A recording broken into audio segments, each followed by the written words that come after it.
Hello and welcome to your review of Season 1 of Doctor Who, Episode 5 or Series 14 of Doctor Who, whichever way you want to look at it.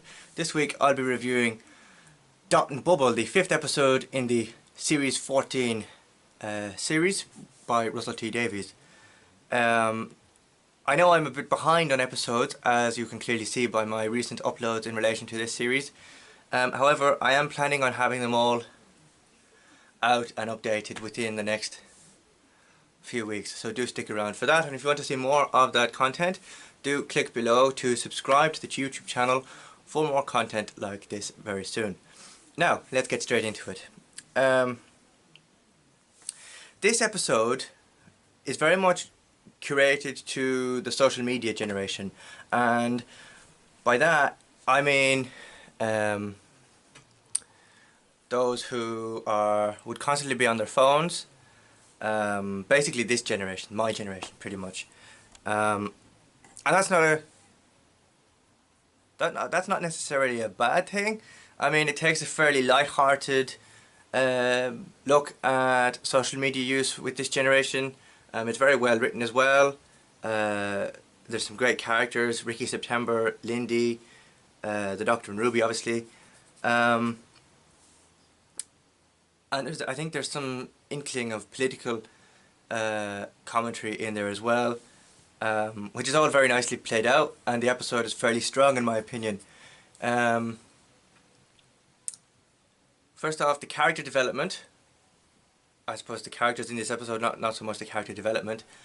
We see from this stage that this is a very Doctor Light episode, so this would have been around the time Ncuti Gatwa was shooting Sex Education. So he couldn't really be in it as much as he'd wanted to be, so hence it was a very Doctor Light episode and very much focused on the character of Lindy and living in her world of the Dot and Bubble, I suppose. It's a very clever look at social media in the generation of how it looks nowadays, and there's a very clever play on word there. I think the use of the Dot and Bubble is very intuitive and very forward thinking in that sense. It is set. The episode itself is set in the town of Finetime, where everything gets, you have happy, bubbly personalities, and nothing really goes wrong unless you're a slug monster.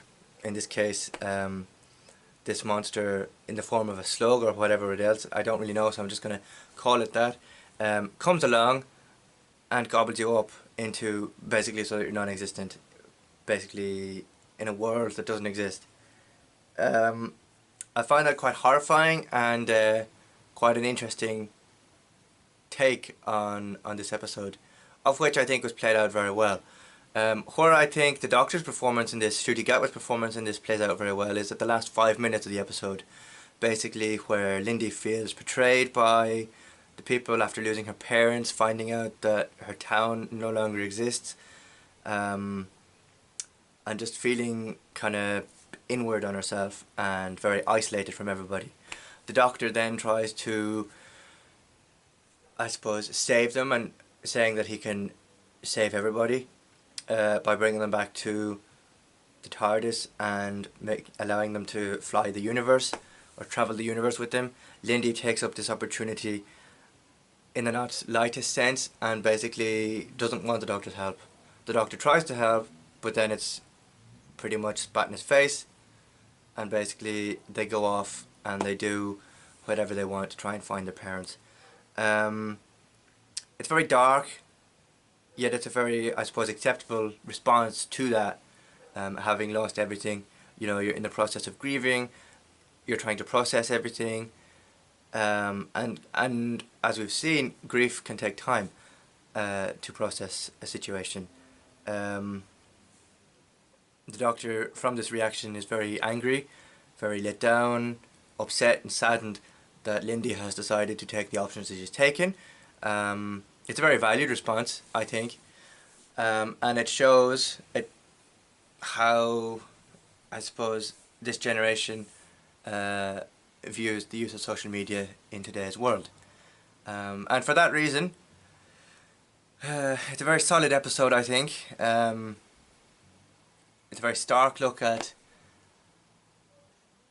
this generation's use of social media, and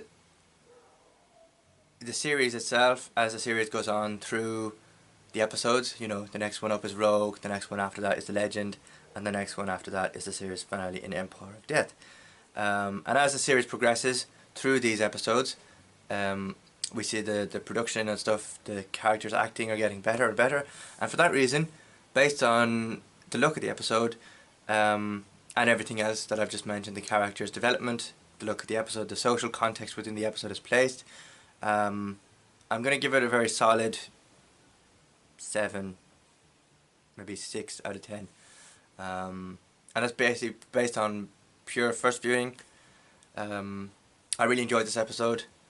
I thought the monsters for this episode were very inventive, very, you know, unheard of before, very new as well. So yeah, solid 7 out of 10 for this episode.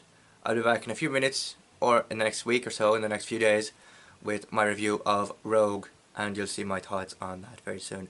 But until then, thank you very much for watching, and if you want to see more from this channel in relation to Doctor Who, click that subscribe button, click here to view playlists, and click below and comment down below on what your thoughts of the episode were. I'd be very glad to hear them, and I'll get back to as many of them as I can in the next near future. Thank you very much for watching, and I'll see you again very soon.